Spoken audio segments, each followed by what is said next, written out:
tulipe ou lírio dos vales. Nessa terceira parte, eu vou falar sobre expiação limitada e o Cordeiro de Deus que tira o pecado do mundo.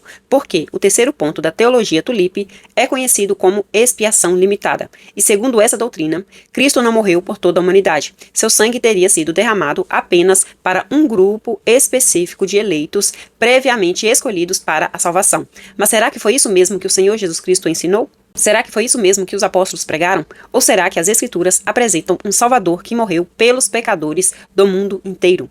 Eu creio no lírio dos vales, no Senhor Jesus Cristo, e rejeito a ideia de que o seu sacrifício foi limitado a um pequeno grupo de pessoas.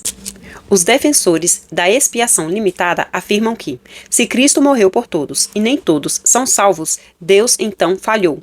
Mas isso não é verdade, porque a provisão da salvação pode ser universal, sem que a sua aplicação seja automática.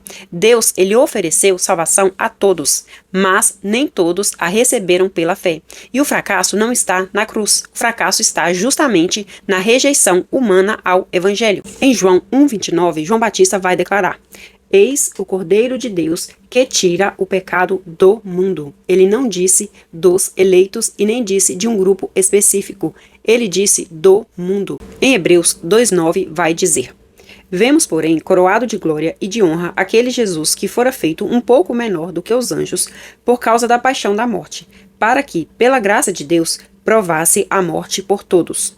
O texto não diz alguns e também não diz somente os escolhidos, porém a tulipa vai distorcer as escrituras porque eles não são tão ousados como os testemunhos de Jeová para fazer uma outra Bíblia só para eles. Porém eles vão usar a nossa Bíblia, porém vão distorcer para defender os 5 pontos do calvinismo chamado de tulipa. Em 1 Timóteo 2,5,6 vai dizer: Porque há um só mediador entre Deus e os homens, Jesus Cristo, o homem, o qual se deu a si mesmo em preço de redenção por todos, para servir de testemunho a seu tempo. E mais uma vez, a linguagem é universal. Na 1 de João, no capítulo 2, no versículo 2, vai afirmar: E ele é a propiciação pelos nossos pecados, e não somente pelos nossos, mas também pelos de todo o mundo. João parece antecipar exatamente a objeção dos defensores da expiação limitada e é por isso que ele acrescenta, não somente pelos nossos, mas também pelos de todo o mundo. E da mesma forma, ele vai escrever no capítulo 4, no versículo 14, E vimos e testificamos que o Pai enviou seu Filho para Salvador do mundo.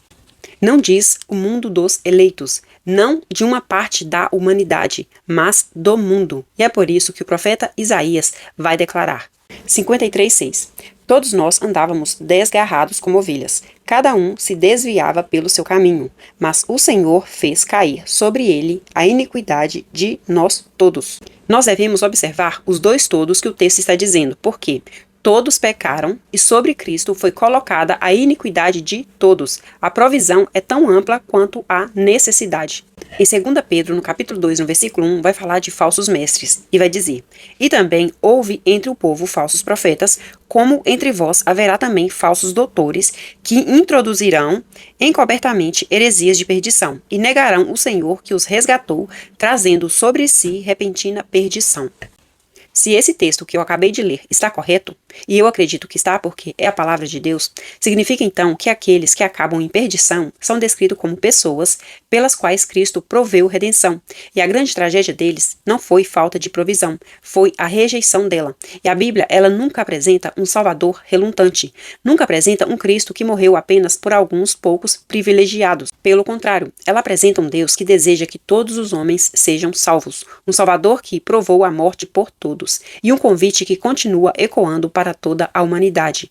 Quem quiser, receba de graça a água da vida. A cruz de Cristo é suficiente para todos e eficaz para aqueles que creem. O sangue de Cristo possui um valor infinito porque foi derramado pelo Filho eterno de Deus. Por isso, quando um pecador pergunta: como eu posso saber se Cristo morreu por mim? A resposta bíblica é simples, porque o Evangelho é oferecido a você, porque Cristo é o Salvador do mundo, porque o convite é para todo aquele que crê, porque o Cordeiro de Deus tira o pecado do mundo. E entre a expiação limitada da tulipa calvinista e o sangue precioso do lírio dos vales derramado por pecadores de toda tribo, língua, povo e nação, eu fico com Jesus Cristo.